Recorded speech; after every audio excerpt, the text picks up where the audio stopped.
Hey, this is video 5 in our gross profit series. Last time we talked about how to make sure that you're bidding your work for a 50% gross profit. And guys, here today on Contractor Fight TV, I'm going to talk about a couple of things to make sure that you actually produce the work with the planned 50% that you bid it at. Let's do this.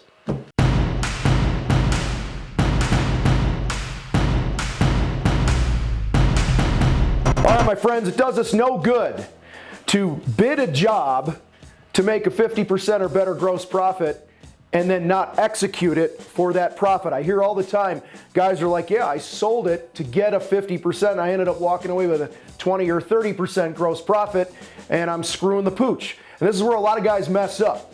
And so I'm going to give you guys a few things here, just high-level stuff that will help you make sure that you're setting yourself up for success when it comes time to execute the project. And the first is this. It's simply when you sell a job, making sure that you have an absolute clear scope of work, and that you take that scope of work with your team and with the homeowner, and you do a pre-game meeting. Okay, companies call this a pre-job walkthrough. Other people I know call this transfer the trust meeting, where the guy who sold the job is standing there with the homeowners, the customers, and the crew, or at least the foreman, and they're going through everything going, hey, this is what we're doing here, this is what we're doing here, this is what we're doing here, and so on. Guys, when you take the time to do that, you are getting on the same page with the scope of work and oftentimes and expectations, and oftentimes that heads off any problems down the road that will cause you to go over budget on the project. So make sure you're taking some time to transfer the trust, that the people in the field are absolutely crystal clear on what's being done, what's not being done. That scope of work for your team should also include the times that you've assigned to everything. Okay, if you got demo, it should have some time. If you have installing something, it should have time. And your people should track that time. That way we can make sure that we're getting real-time feedback. Sometimes things take longer, sometimes things take quicker. I had an experience a number of years ago. One of the foremen that I had in my painting business, he approached me and he said, hey Tom, I've noticed that you don't give us enough time to paint baseboards. Okay, and now, like many of you, immediately I'm thinking, okay, here they go. They always want more time on the job.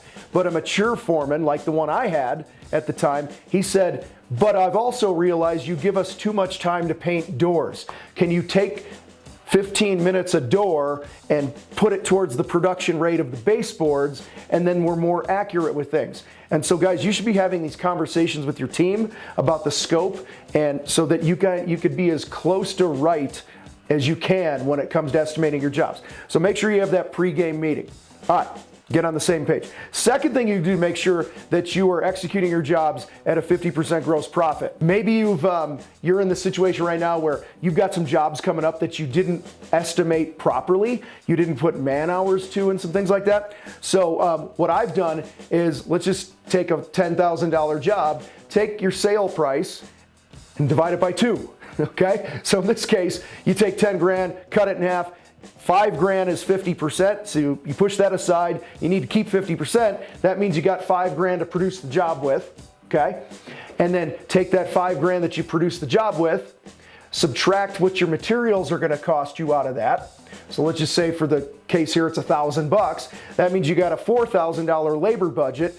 Divide that by your average labor cost, what you pay your guys, and that'll give you the number of man hours on the job. So that's a way that you can reverse engineer the man hours on a job if maybe you're late to the game here and you haven't been bidding your jobs properly. So take your sale price, divide it by 2, and that's your budget for the job. Third thing that'll help you produce jobs, so that you make sure you walk with a 50% gross profit, so you have enough money to pay the bills and have a profit, net profit, is have a daily huddle on the job site.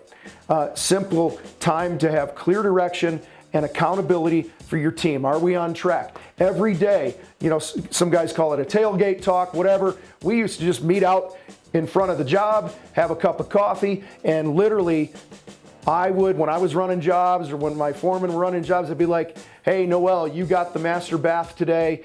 You're doing the walls in there. I need you to start in there. And by 11:30, you should be done with the walls. Okay, guys, we have to give them expectations, give them targets to hit. And then it's your job as the leader to check in with them about an hour or two in. You walk in, hey, how we doing? Are we on track? You know, what can I help you with? What's going on? Guys, when you give people clear direction at the start of each day, check in with them throughout the day, and then do a recap, little tailgate thing at the end of the day where you see how we did, and then you plant the seed for what we're going to do tomorrow, a lot of good things happen, and you're going to be more likely to hit the man hours that you bid on the job. So have that daily huddle. All right. And then finally, the weekly meeting. Weekly operations meeting. In my world, this is for our foreman. Okay, when you're a foreman, you're responsible for a job to bring it in on time and on budget and safely with a great experience for the client. So each week, those foremen need to show up to that meeting and give an account for the job that they're on. And in our meeting, we simply did, what job did you finish? What jobs did you finish since our last meeting?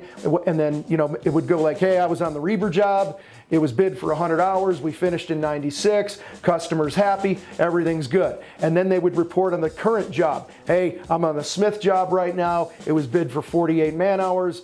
We're exactly halfway through it. By the end of today, we'll be on track to finish.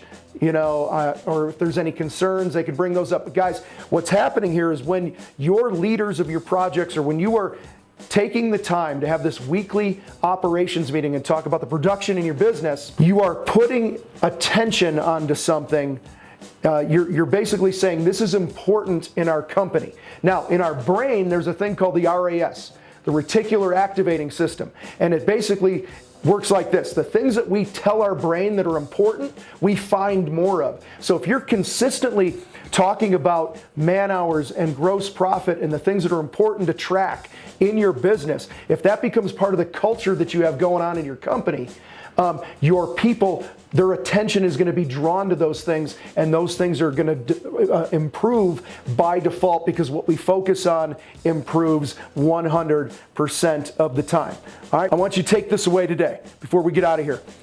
If you make executing on budget a priority, you will execute on budget. It's that simple. But you have to put the work in. Okay, and like we talked about here, you got to make sure that all those expectations are set up front with the customer and your team. You got to make sure that, you know, you've bid the project right, like we talked about. And if you didn't bid it right, just to recap here, divide your sale price in two, and that's your budget for the job. Have a daily huddle, have a weekly team meeting. When you do that, you're going to see your gross profit climb pretty much immediately. I've seen this where companies have literally put another $5,000, $10,000, $20,000, $30,000 in their pocket within 30 days just by focusing on the things that we've talked about in this video. All right, appreciate you being here with me today. Check out the final video in this gross profit series where I talk about the 2 ways. There's only 2 ways to raise your gross profit, and I'm going to talk about those 2 ways in the final video here. You guys rock. I got to roll. Thanks for being part of Contractor Fight TV.